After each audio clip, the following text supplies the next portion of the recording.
자, 그러면 그 프린트물 써봅시다. 요거 전체 물량 보면 저번에 그 우리 영상으로 했었던 거 봤지? 넌 못 봤지?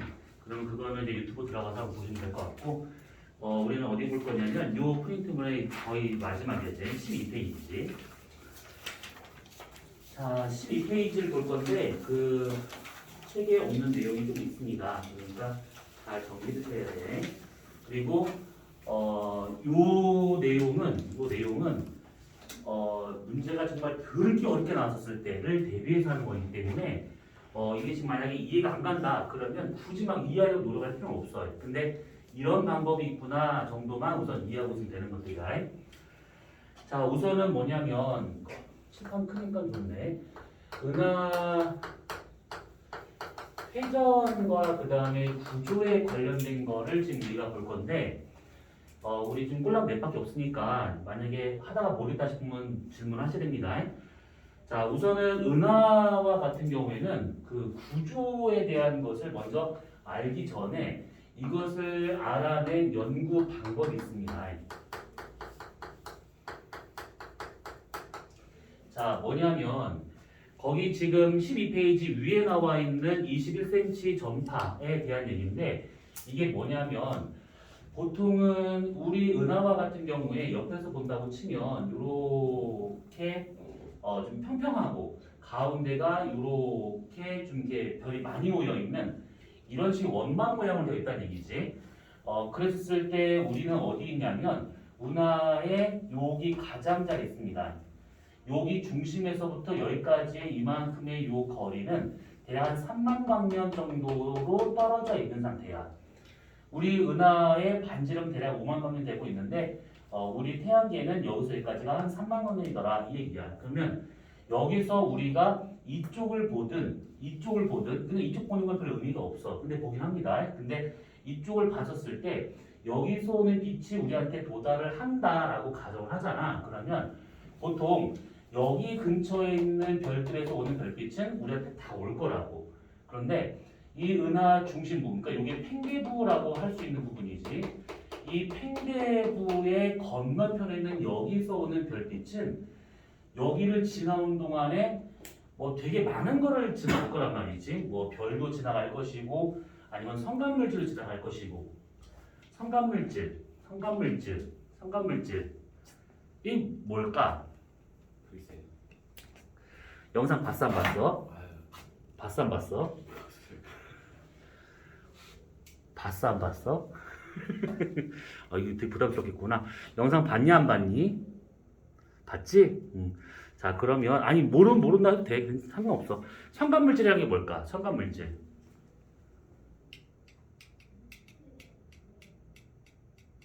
무어. 자, 그러면 너요. 온 지 얼마 안 돼서 미안한데 혹시 우주는 배워본 적 있어? 학교도 전혀 맨 처음에 이거 그래 알았어. 그러면 진짜 어처구니 없는 욕하면 안 되는데 거기 어디냐면 이제 저번에 그 영상에서 어떤 얘기를 했었냐면 성운에 대한 얘기를 했었어. 이 9페이지에 나와 있는 성운. 거기에 성간물질이라고 나온 것도 있고 성운이라고 나온 것도 있어.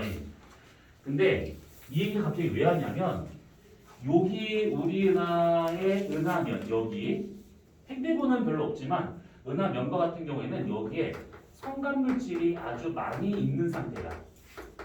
그러니까 먼지와 같은 거라든지 아니면 가스와 같은 이런 기체 상태로 해가지고 성간물질 많이 있는 상태거든. 그러면 여기서 오는 별빛이 우리한테 오려면 여기 있는 많은 성간물질을 지나서 또 별도 지나서 우리한테 와야 된다는 얘기야. 그러면 여기서 올 때 너무 많은 장애물이 있다 보니까 실제 여기서 출발한 빛이 우리한테 오기에는 쉽지 않더라 이 얘기야. 그래서 요거에서 이 별, 그러니까 요 근처에 있는 별들을 측정하려면 천상 이 사람이 은하 밖에 나가서 여기를 보지 않는 이상은 모른다라는 거야. 근데 이걸 벗어나는 게 불가능하지. 그래서 여기서 오는 별빛 중에서 어떤 거를 봐야 될 것인가에 대한 연구를 하다가 연구 방법을 찾아냈습니다. 뭐냐면 여기서 오는 별빛들 중에서는 단파의 파장 짧은 이런 별빛도 올 것이고, 그 다음에 파장이 긴 장파의 별빛도 올 수가 있더라, 이 얘기인데, 여기서 단파의 별빛은 이렇게 오잖아. 그러면 아주 빠르게 진동하기 때문에 오다가 다 다른 데가 튕겨 나가버려. 이렇게. 그럼 우리한테 올 수 있는 것이 거의 없습니다. 단파는 우리에게 거의 들어오지 않더라, 이 얘기야. 그래서 장파를 많이 본다는 얘기인데, 장파와 같은 경우는 파장이 길다 보니까 여기에 성간물질이 있다 하더라도 쑥쑥쑥쑥 지나서 우리한테 쉽게 전달할 수가 있더라, 이 얘기입니다. 그래서 파장이 긴 것들을 보게 되면 파장이 길면 길수록 우리한테 올 수 있는 가능성이 크기 때문에 가급적이면 긴 파장들의 영역에 어떤 전파를 보면 대략 이제 어떤 지역에 어떤 양의 기체나 이런 것도 있는지를 파악할 수 있다는 거야. 이 파장을 내보낼 수 있는, 전자기를 내보낼 수 있는 것이 별도 되긴 하겠지만, 거기 지금 읽어보시면 아시겠지만 뭐가 있냐면 중성수소라고 하는 것으로 설명이 돼. 중성수소. 자, 중성수소라고 하는 것은 어렵게 생각하지 말고 그냥 우리가 일반적으로 알고 있는 수소야. 원자핵 주변에 전자가 돌고 있는 상태. 요거 그냥 이 상태를 우리가 중성수소라고 할 수 있는 것들인데, 중성수소에서 단파와 장파 중에 이 장파의 에너지가 방출되는 걸 보고 얘네들이 어디 많이 몰려 있는가, 다른 말로 성간물질 중에 가스를 구성하고 있는 것이 보통 헬륨하고 수소하고 헬륨이잖아요. 그래서 성간물질 양의 분포를 이 장파 에너지를 보면 알 수가 있다라는 거야. 어디서 파장 긴 것들이 많이 들어오네? 그럼 저게 많이 몰려 있구나. 이쪽은 들어오는 양이 좀 적네? 그러면 적게 있겠구나. 이런 식으로 알 수 있다는 얘기지. 그래서 중성수소에서 방출되고 있는 파장 21cm가 되고 있는 전파를 분석을 해가지고 우리 은하가 어떤 구조되어 있는가, 이것을 알아낼 수 있다는 뜻입니다. 요 놈이. 이게 말뜻이 이해됐을까? 요것이? 넌 이름이 어떻게 되지? 진짜 이름도 안 들어봤네. 백시원이요. 백시원? 이거 멋있다. 펜 없어. 펜 좀 빌려줘. 고마워요.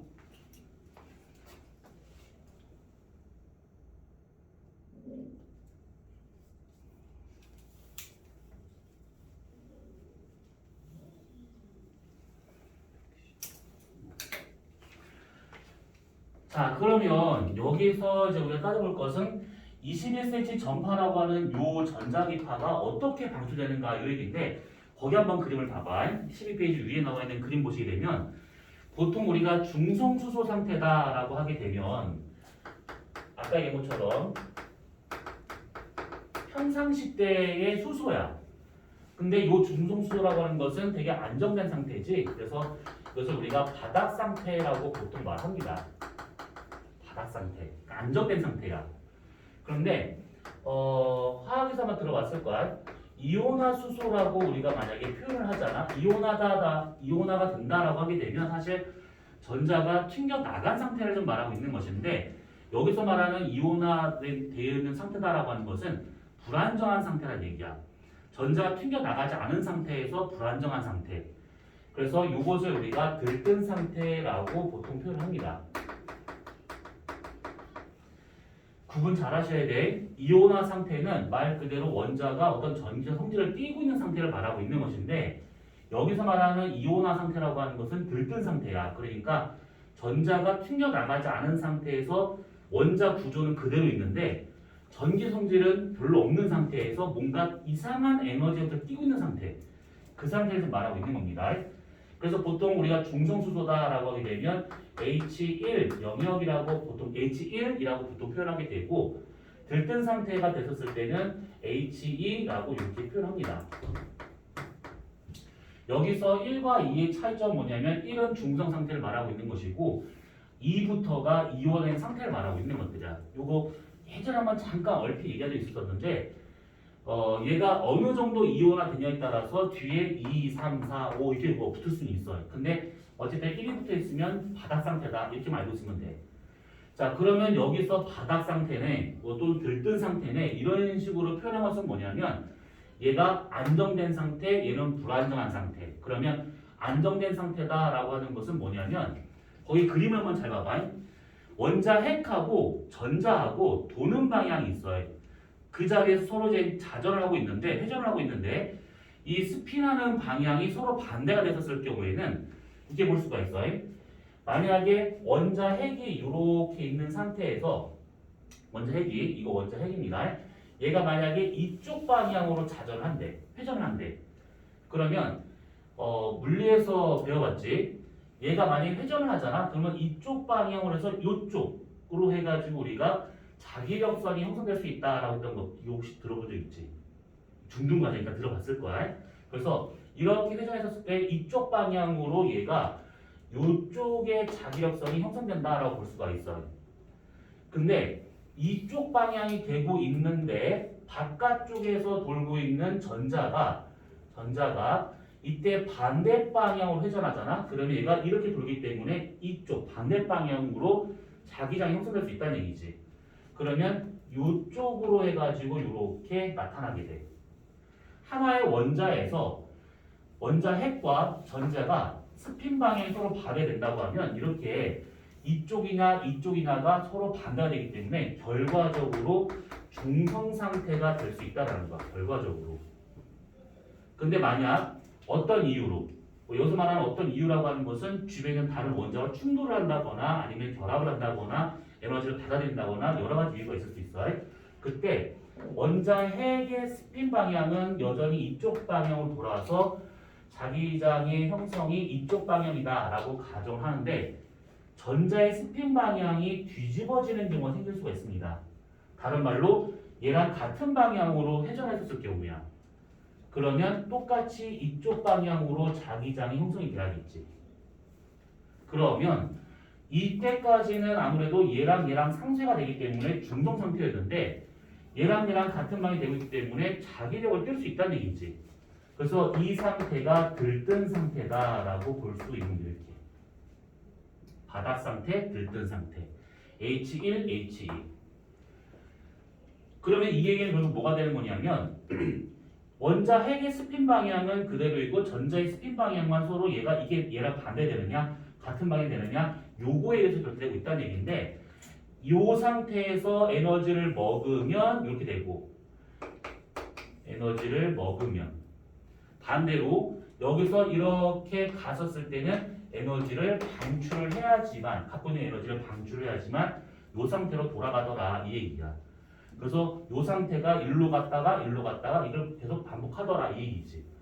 이 중성수소의 양이 많으면 많을수록 이렇게 될 확률이 높아지게 돼.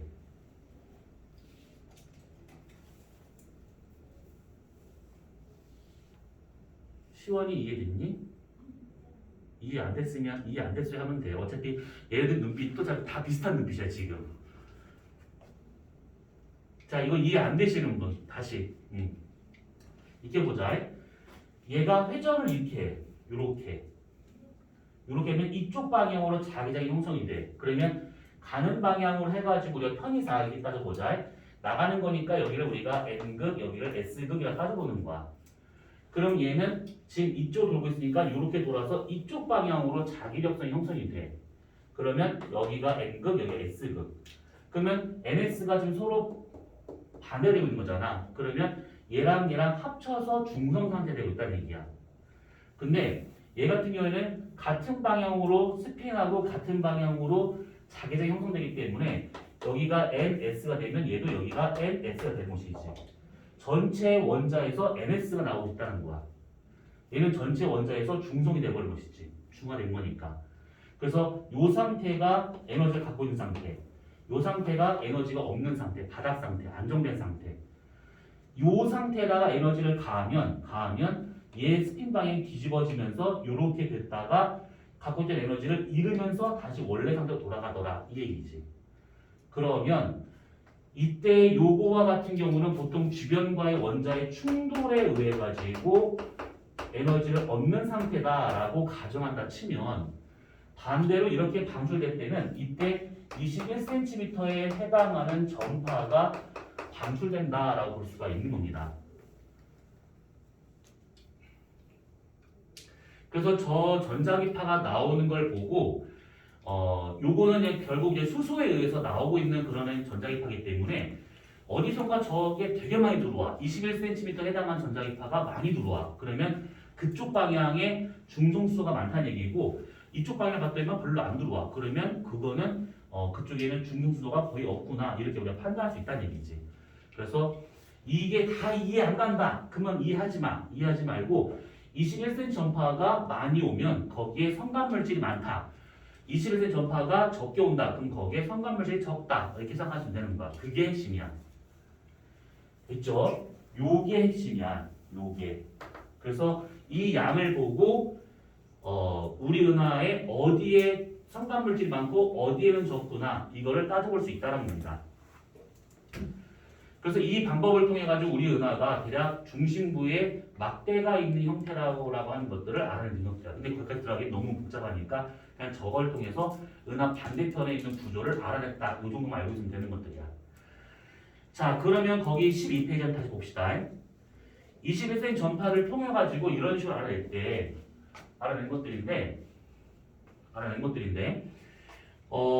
요 연구 방법에 대한 것들은 나중에 너네가 이제 원하는 학교에 들어가게 된다고 하면 좀 더 자세히 볼 거니까 우선은 저런 방법으로 하는구나, 좀 복잡한 방법이구나 이렇게 알고 되는 것이고 밑에 나와 있는 우리 은하의 회전과 질량 요걸 보도록 합시다.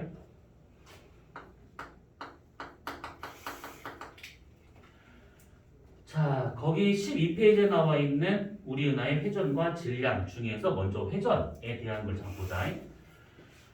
자, 우선 이거 물리에서 혹시 토크 배웠니? 토크. 돌림 힘이. 알겠어. 우선 이것도 그냥 간단하게 보고 넘어가자. 뭐냐면 회전이라고 하는 것은 두 가지 종류가 있어. 이름은 좀 기억하는 게 좋아. 뭐냐면 요거는 이따 필기할 때 줄 테니까 그냥 우선 다 보고 이해를 하고 난 다음에 정리하시면 돼요. 하나는 뭐냐면 강체 회전. 회전의 종류야. 하나는 케플러 회전. 두 가지입니다. 강체 회전과 케플러 회전. 자, 우선 이 강체 회전이라고 하면 그 뭐 대단한 건 아니고 그냥 고체 상태에서의 회전이다라고 보시면 되는 거야. 물리에서 워낙 말을 많이 하는 그 회전 원판이라고 보시면 돼. 그러면 얘하고 우리가 서로 이제 비교한다 했었을 때 보통 이제 모양을 따져보자면 이런 경우입니다. 얘는 이렇게 회전 원판이 있는 상태에서 얘를 돌리는 거야. 이렇게. 그러면 회전 원판에 중심이 있을 것이고 이 중심에서 떨어진 거리가 얼마냐에 따라 가지고 실제 회전 속도에 관련된 내용을 정리하는 것이 강체 회전이야. 그래서 여기서 이렇게 선을 찍 그어 본다 했을 때 우리가 이거 대표적인 것이 전향력 설명하면서 얘기했었어. 여기다 이 중심에서 바깥쪽으로 선을 찍 그었어. 회전원판의 반지름이지. 그러면 여기 있는 지역과 여기 있는 지역 A하고 B라는 두 지점에서 이쪽 방향 회전을 시켜. 그러면 얘가 시야에 지나면서 얘 A는 이렇게 이동을 해서 여기로 와 있을 것이고 얘는 이렇게 이동을 해서 여기에 와 있을 거란 얘기지. 이렇게. 그러면 얘네들이 이 회전 중심에서 가까이 있는 A와 멀리 있는 B 두 개를 한번 서로 비교를 한번 해보자네. 그러면 얘네들이 시간 지남에 따라서 지나간 각도, 시간에 따른 각도를 표현한 것이 각속도. 그러면 이 각속도와 같은 경우에는 이거 어떻게 할 필요 없습니다. 시간에 따른 몇 도로 움직였는가 지금 이걸 말하고 있는 거야. A에서 A 다시까지는 이렇게 선을 그어보고 있다 하면 곡선이 그어보자네. 그럼 이런 식의 부채꼴 나오지. 그 다음에 B도 마찬가지로 이렇게 원을 그려보게 되면 이렇게 해서 부채꼴 나오게 돼. 부채꼴의 중심각은 A나 B나 더 바깥에 있는 지점이나 다 똑같을 거란 얘기지. 그래서 이렇게 된 상태에서 본다면 각속도는 A나 B나 똑같더라 이렇게 볼 수가 있는 상태. 이게 강체 회전. 근데 실제 속도 또는 이것을 선속도라고 말하는데 이 실제 속도를 따져본다고 하면 얘기 좀 달라. 뭐냐면 같은 시간 동안에 각도는 똑같은데 실제 A'-의 원호 길이와 B'-의 원호 길이는 얘가 더 길 수밖에 없다는 얘기지. 그러면 같은 시간 동안에 간 거리가 b가 더 긴 거기 때문에 b가 더 빨리 움직여야 돼. 그래서 실제 속도와 같은 경우에는 a하고 b를 서로 비교해본다? 그럼 b가 더 빠르더라 이 얘기지.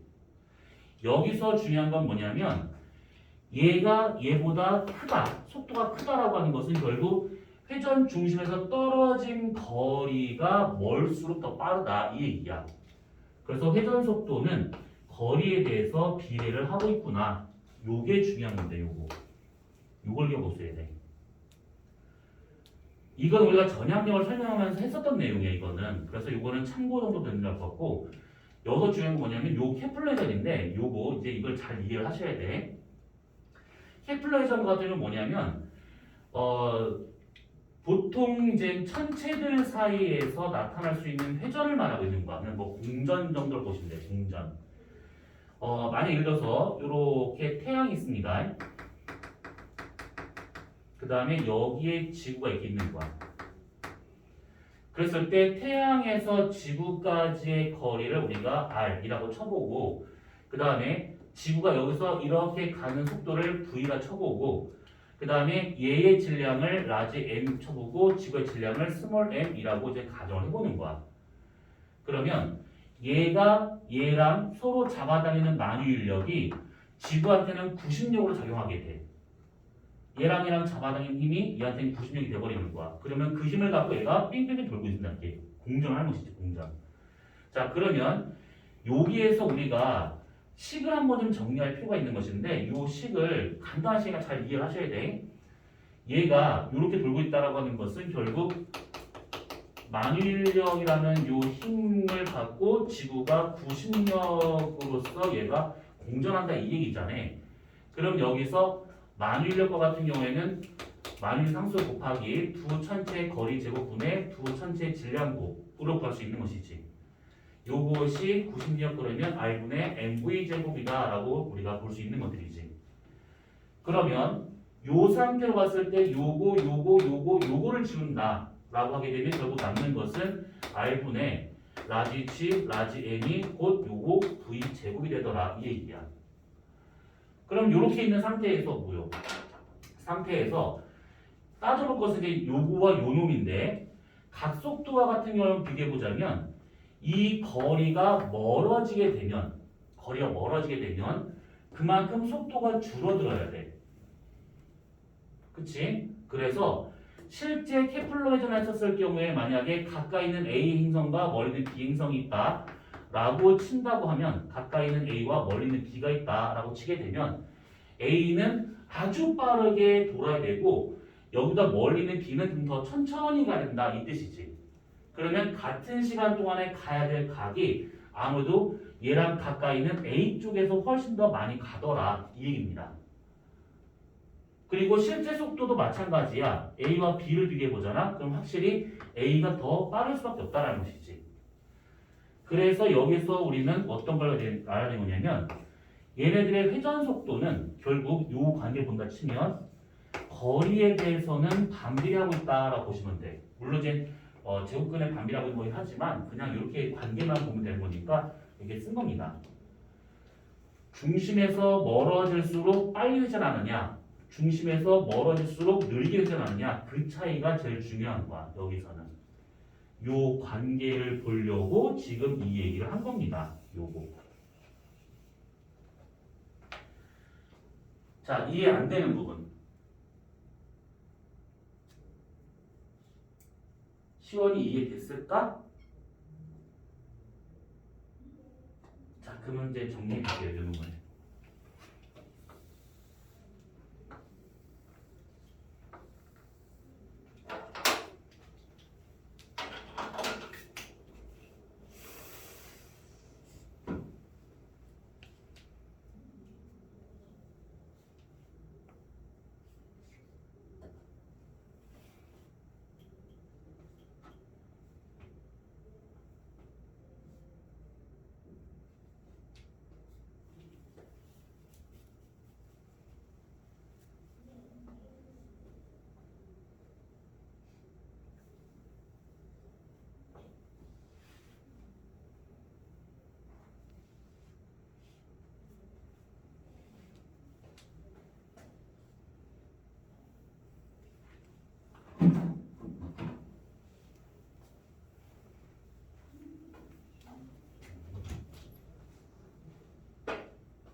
지금 얘기했던 이 회전에 대한 얘기가 잘 이해가 안 가잖아? 그러면 다 집어치우고 밑에 있는 요것만 적었으면 돼. 고체 상태에서 회전은 회전줄이 멀어질수록 빨라진다. 이렇게 어떤 천체가 만유인력으로 묶여있는 상태에서 공전하고 있는 상태다. 그러면 회전체에서 멀어질수록, 중심에서 멀어질수록 느리게 공전하고 있더라. 이렇게만 알고 있으면 되는 겁니다.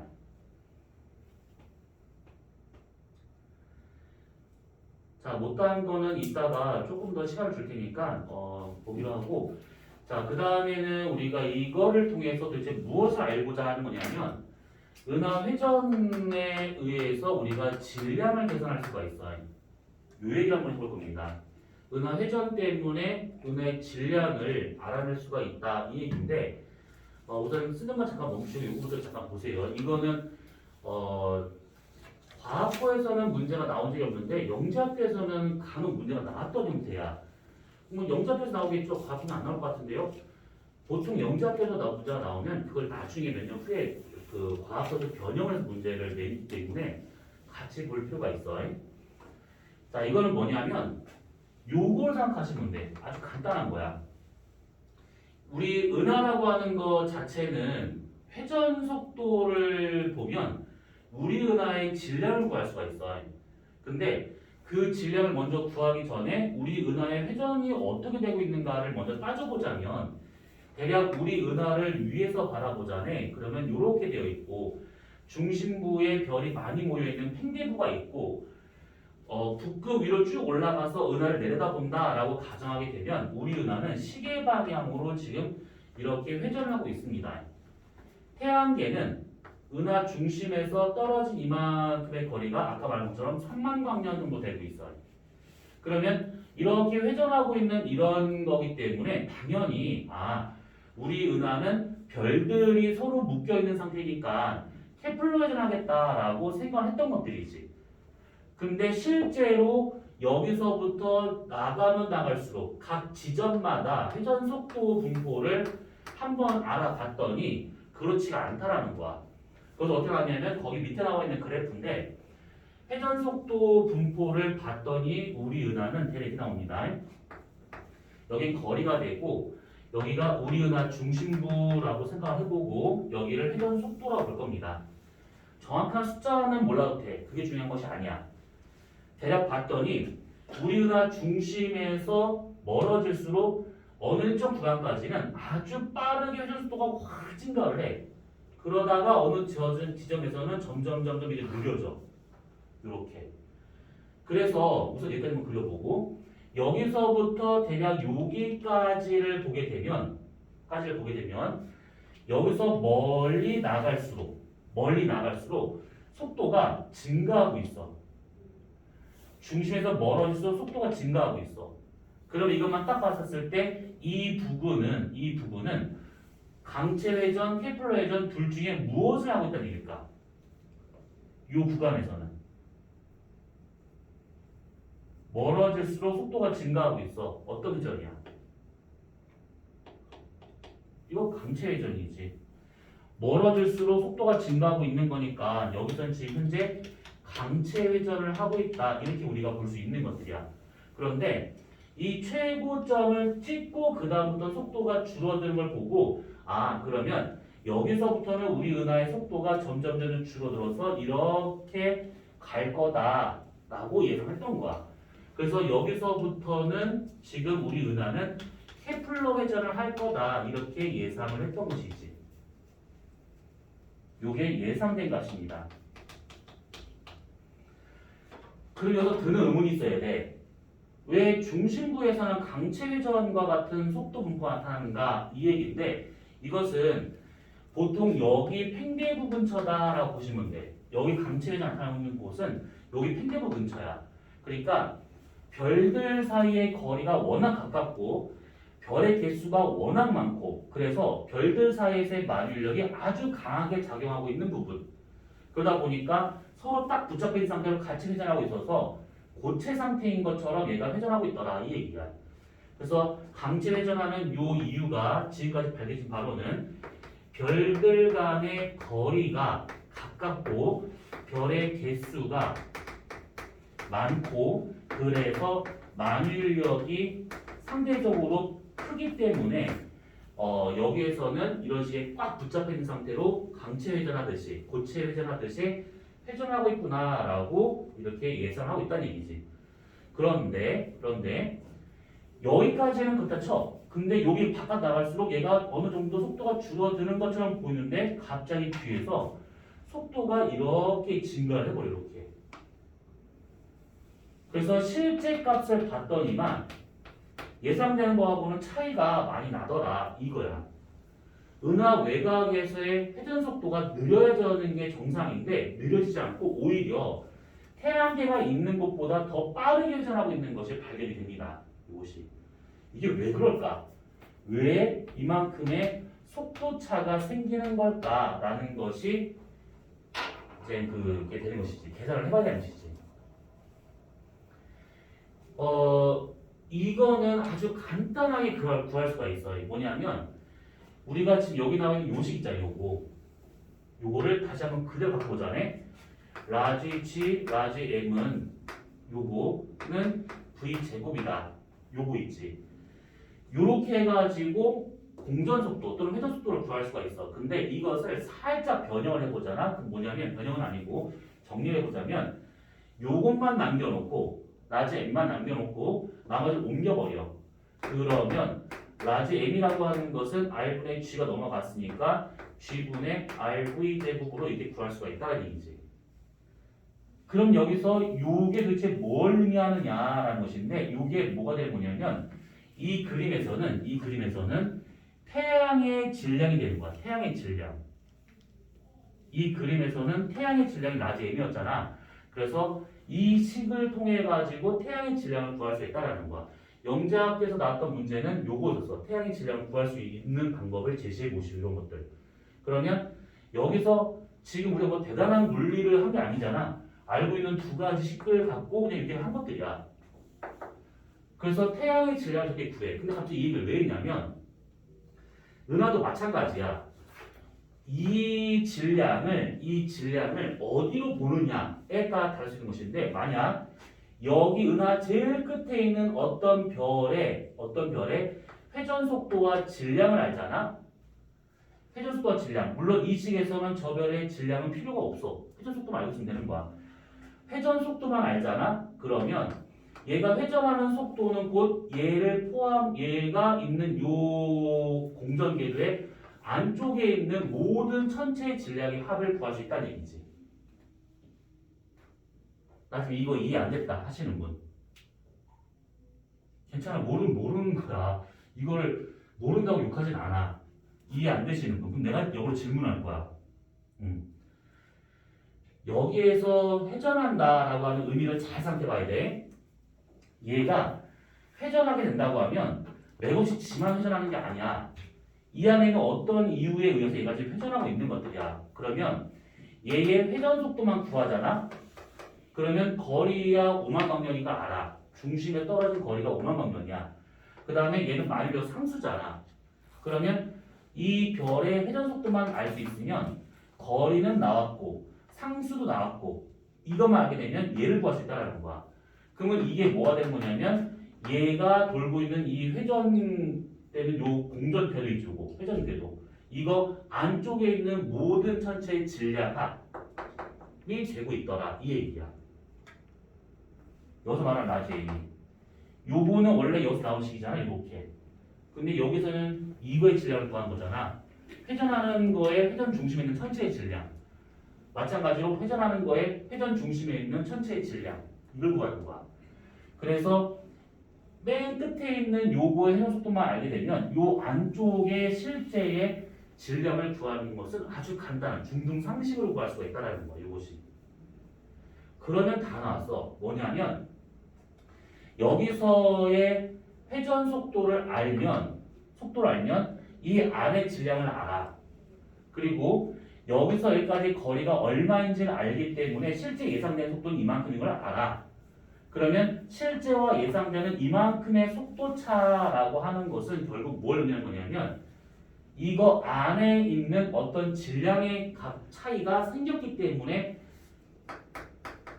질량 차가 생겼기 때문에 회전 속도의 차이가 생기고 있구나 라고 하는 것을 알 수 있다는 거야. 요거 차이 때문에.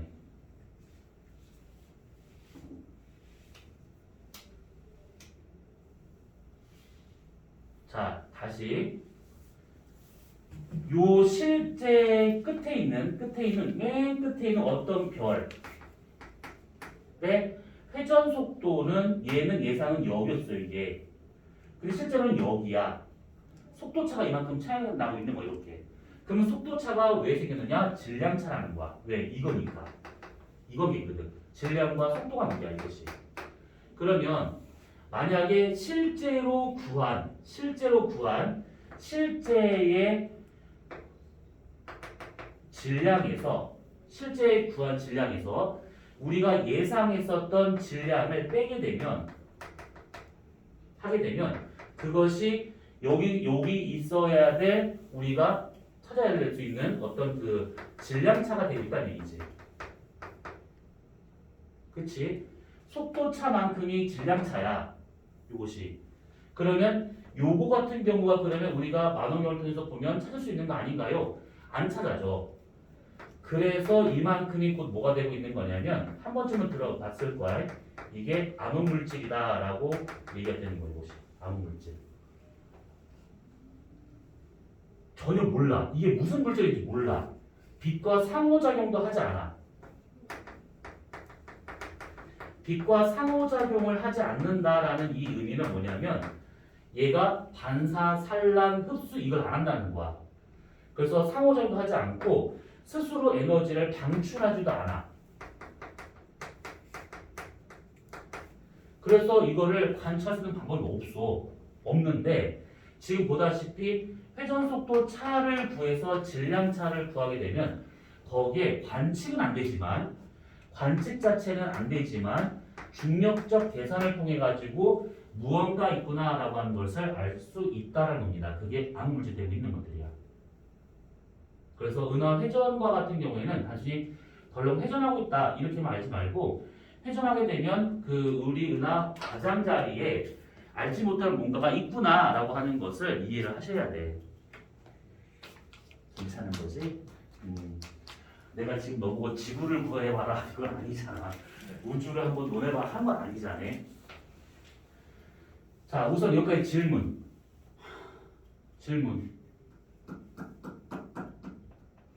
이거는 지금 은하를 빗대서 얘기하다 보니까 이게 뭐예요? 라고 할 텐데 이게 실생활에서 얘기될 수 있는 건 꽤 많아져. 이거는 뭐 예를 들어서 만약에 그 만일력을 우리가 표현할 때는 보통 짱돌에 실 매달아서 막 돌리는 거 얘기하잖아요. 뭐 이런 걸로 해가지고 얘기하는 것이 요게 결국은 요게 되는 것이고 아니면 태양계에서 뭐 어떤 천체의 질량을 구하는데 그러면 구하는 방법이 아주 간단해. 만일력과 90력의 관계를 갖고 그냥 구하면 되는 거야. 지금 여기다 뭐 우리가 대단한 거 한 거 아니잖아. 그냥 식만 살짝 변형을 한 거야. 그래서 요것이 천문에서는 정말 그렇게 많이 쓰이는 것 중에 하나니까 요 두 가지 관계를 기억을 해두시면 돼. 오늘 한 것 중에서 뒤에도 하겠지만 오늘 하는 것 중에 제일 중요한 것은 요놈이야. 요놈하고 요놈. 두 가지 관계만 잘 기억하고 쓰면 돼. 제일 중요한 건 요놈입니다.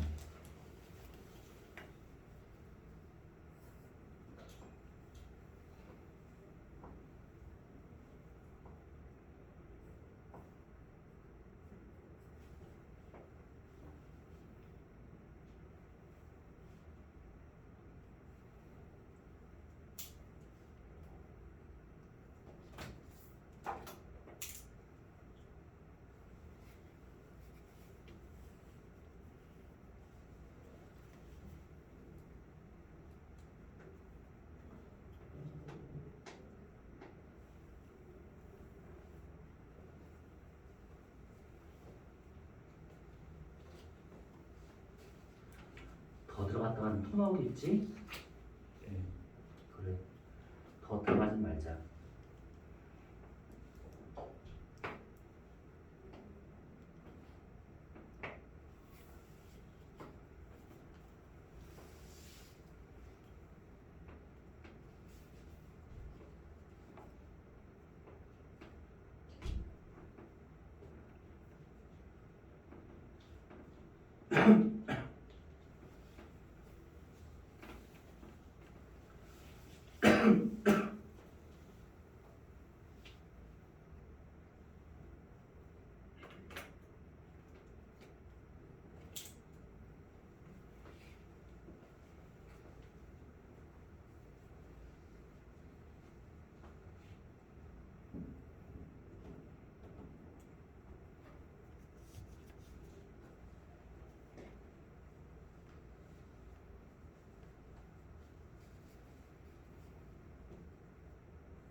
지금 몇 시야? 시계부터 모르겠다. 몇 시야 지금? 15분 15분 15분.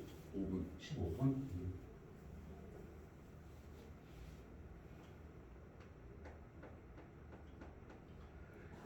자, 이제 이거 복잡한 내용은 끝났어. 마지막으로 한 개만 더 하고 잠깐 쉬었다 하도록 하자. 맨 마지막 페이지 한번 봐봐. 맨 마지막 페이지에 원그래프 하나 있을 겁니다. 그게 뭐가 되어 있냐면 우주를 구성하고 있는 어떤 물질, 에너지 이걸 좀 말하고 있는 것인데 요거는 그냥 간단하게 보면 돼. 거기에서 보시게 되면 그 대부분을 좀 차지하고 있는 게 누구냐면 암흑 에너지라고 되어 있어요. 암흑 에너지가 압도적으로 많아 우주에는. 그리고 그 다음 많은 게 누구냐면 암흑 물질입니다. 그리고 또 하나는 뭐냐면 보통 물질, 노멀 매스.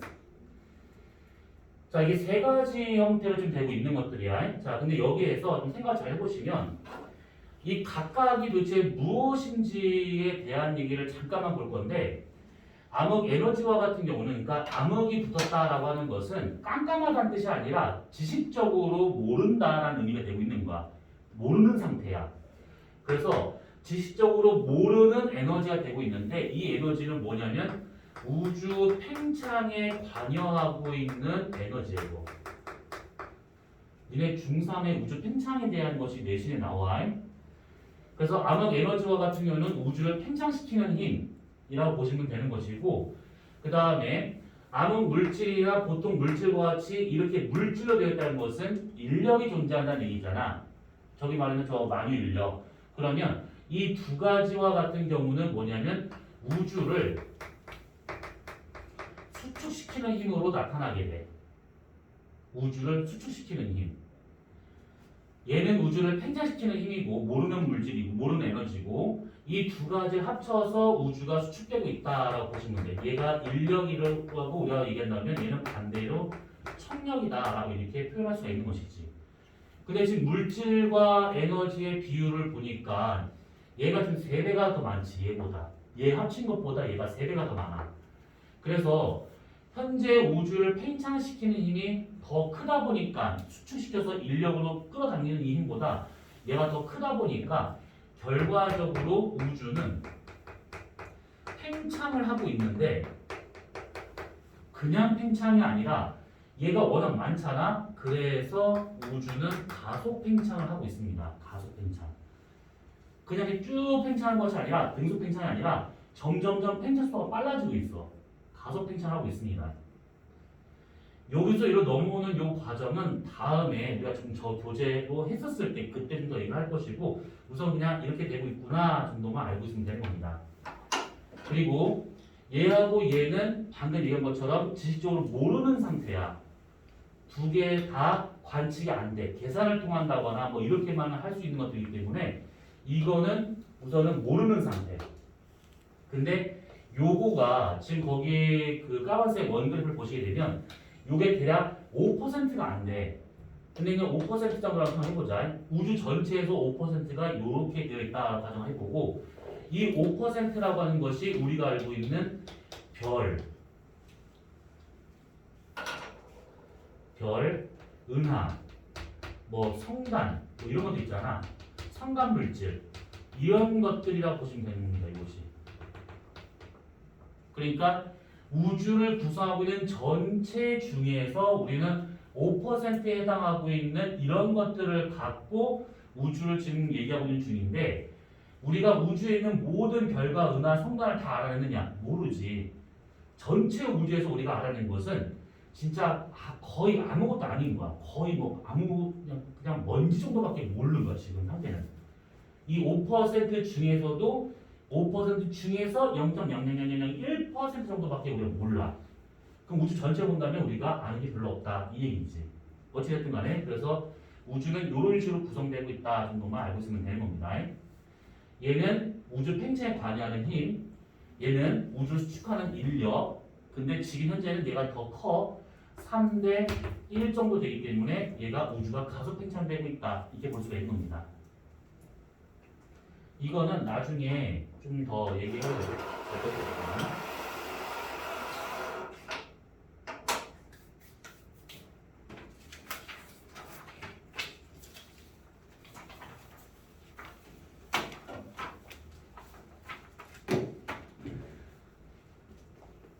적어놨나?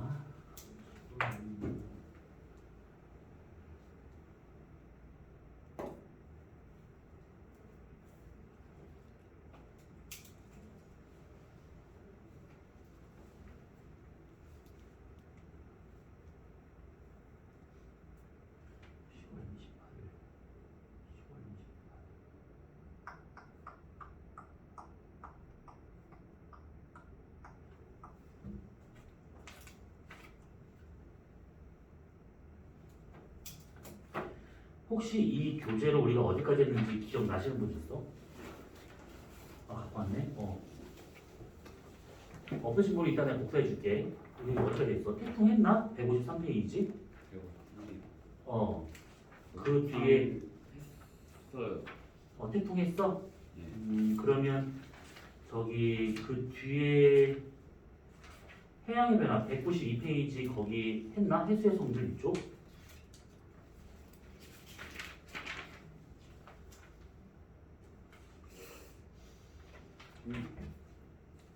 안 했던 거야. 여기 안 했던 거 같지?